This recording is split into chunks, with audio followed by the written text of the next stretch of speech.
अशातच मतदारांना अनेक प्रलोभनं दाखवली जात असल्याची घटना समोर आलेली आहे। पतीला ड्रेस आणि पत्नीला पैठणीसह सोन्याची नथ दिली जात असल्याचा आरोप होतोय। मतदारांना घरपोच भेटवस्तू पोहोचवण्यात येत आहेत, तसेच शिक्षक पदपेढीच्या संचालकांना रोख 10,000 रुपये देण्यात येत आहेत, असाही आरोप उमेदवार भाऊसाहेब कचरे यांनी केलेला आहे। तर या संदर्भात माहिती देण्यासाठी स्वतः भाऊसाहेब कचरे आपल्या सोबत फोन लाईन वरून जोडल्या गेले आहेत। हा आरोप केला जातोय, भाऊसाहेब तुमची काय पहिली प्रतिक्रिया आहे? शिक्षक पतपेढीच्या संचालकाचं मला सांगता नाही येणार, पण हे सर्रास सुरू आहे आमच्यामध्ये जे चाललंय ना, राजकीय पक्षांचे जे शिक्षक नसलेले उमेदवार आहेत ना, यांनी अगदी सर्रासपणे उघडपणे काय ते साडी, पैठणी, नथ, ड्रेस अगदी शाळेत जाऊन उघडपणे वाटप चाललेलं आहे बघा। हे आजपर्यंत कधी नव्हतं। प्रथमच राजकीय पक्षांचे उमेदवारांनी या मतदारसंघामध्ये अधिकृत उमेदवारी केलेली आहे।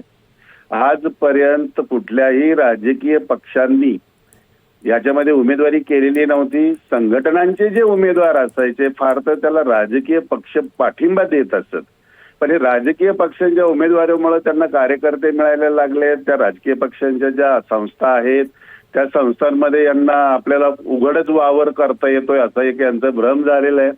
पण त्यामध्येही आता शिक्षक समजतायत की बाबांनो, आम्हाला तुमच्या भेटी नकोय, काही नको, आम्ही तुम्हालाच मतदान करणार आहे। म्हणजे जे आहे, जे गेल्या 6 वर्षापूर्वी जे झालं होतं या मतदारसंघामध्ये त्याची पुनरावृत्ती मागच्या वेळेस एकाने केलं, आता तिघं करतायत। आणि खरोखर म्हणजे शिक्षकांची याच्यामध्ये मानहानी होते आणि शिक्षकांना थोडस ती मागचं जे झाले त्याची सल आहे त्यांच्या मनामध्ये चाललंय। आता हे तर उघडपणे निवडणुका काय असं इलेक्शन कमिशन वगैरे यांनी ह्या काळजी घ्यायला पाहिजेत, कुठेतरी डिपार्टमेंटला वगैरे सतर्क केलं पाहिजे, नाही तर आणखी 2-3 दिवस जे राहिलेत त्याच्यामध्ये तर फारच काहीतरी होऊन जाईल। आणि याच्यामध्ये बदनामी शिक्षकांची होते। उमेदवार बरं हे जे आहेत राजकीय पक्षांचे यांनी जर प्रलोभन दिले नाही तर शिक्षक त्यांना मतदानच करणार नाही, तेही मान्य करतात की बाबांनो, आम्ही जर असं काही केलं नाही तर आमचा शिक्षकांचा काय संबंध, असं अगदी बिनधास्त ही मंडळी सांगतायत बघा। काल तर मुख्यमंत्री या मतदारसंघामध्ये आले होते, त्यांनी सुद्धा शिक्षकांच्या प्रश्नाविषयी चर्चा करण्यासाठी फार मेळावे काय काय काय आता हे थोडं वेगळंच चाललंय। आता आम्ही आमचं शिक्षक म्हणून याच्यामध्ये उतरलेलो आहोत आणि या मतदारसंघामध्ये कम्प्लीट वातावरण जे आहे ना, शिक्षकांचा प्रतिनिधी शिक्षकच असावा याच पद्धतीचं तुम्हाला अनुभवला मिळत असेल बघा। सर्वत्र हीच चर्चा चाललेली आहे आता। अगदीच भाऊसाहेब, तुम्ही असेच जोडलेले राहा। आमचे प्रतिनिधी राहुल कुलकर्णी आपल्या सोबत जोडले गेले आहेत। पुढील सूत्र मी त्यांच्याकडे सोपवते। राहुल, भाऊसाहेब, माझा साधा प्रश्न आहे। तुम्ही जे म्हणालात की राजकीय पक्षाचे कार्यकर्ते शिक्षक निवडणुकीत नसतात, ते तसं महाराष्ट्राचा इतिहास बघितला तर खोटं आहे, कारण विक्रम काळे हे त्याचं मोठं उदाहरण आहे। पण माझा प्रश्न वेगळा आहे। माझा प्रश्न असा आहे की आता जी कुठली नथ दिली जाते आहे, जी कुठली पैठणी दिली जाते आहे, जे कुठले रिलायन्स कंपनीचे सफारीचे कपडे दिले जात आहेत, तुम्ही स्वतः उमेदवार आहात आणि आमच्या चॅनलच्या माध्यमातून तुमचा प्रचार होऊ नये असाही आमचा प्रयत्न आहे, तुम्हाला ते तसं करायचंही नाहीये। मला हे विचारायचं आहे की हे करणारे कोण आहेत? किती ग्रामची नथ आहे? शिक्षकांना देत आहेत का? सफारी कुठून आणलेली आहे? पैठणी काय येवल्यातनं आणलेली आहे का? जरा सविस्तर सांगा बरं। आमच्याकडे त्याचे फोटो आहेत, तुम्हाला फोटो आम्ही पाठवतो वाटल्यास।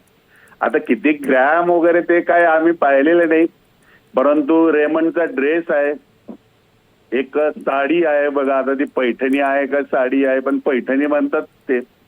आणि ते आहेत एक शिवसेना उद्धव ठाकरे गटाचे उमेदवार जे आहेत संदीप गुळवे त्यांच्याकडनं चाललेलं आहे।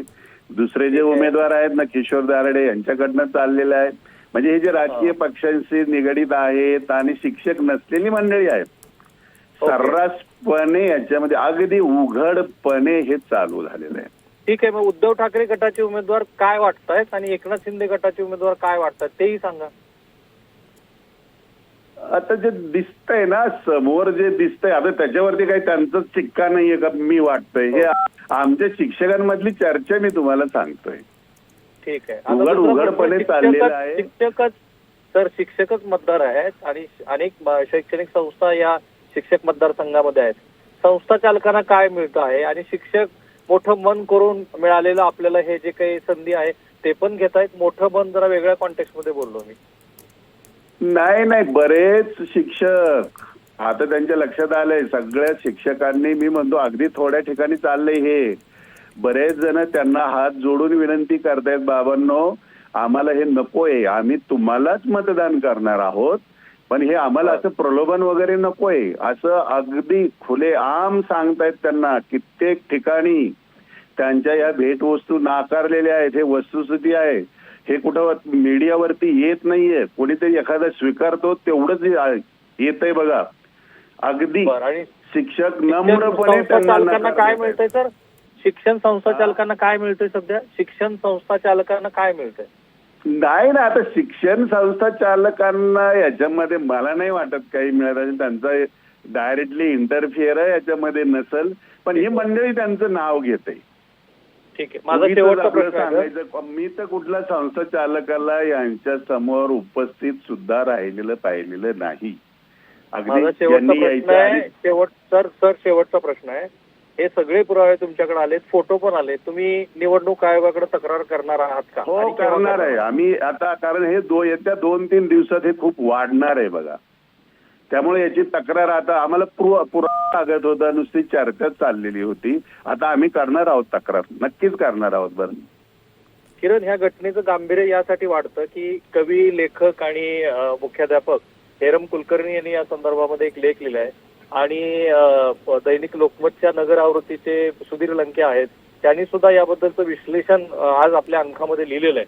याचा अर्थ असा की फक्त कचरे सर म्हणतात त्याप्रमाणे ते त्यांच्याच मर्यादेत नाहीये, तर महाराष्ट्रात ते त्या मतदारसंघातली जी कोणी जबाबदार मंडळी आहे, हेरम सारखी किंवा लंके सारखी, त्यांनाही ते लक्षात आलेलं आहे आणि म्हणून त्याबद्दलचा विस्तृत उहापोह त्या भागामध्ये सुरू आहे. आणि हे वाईट आहे. शिक्षक मतदार आहेत आणि शिक्षक मतदार असताना शिक्षकांना पैठणी देणं, नथी देणं, सफारीचे कपडे देणं आणि कचरे सर म्हणतात त्याप्रमाणे तिथल्या शिक्षक पतपेढीच्या मंडळींना 10,000 रुपये देणं, यावेळी ह्या शिक्षक मतदारसंघातली निवडणूक महाराष्ट्रात अलीकडे ज्या पद्धतीचं राजकारण सुरू आहे त्या पातळीवरती कशी पोहोचली आहे.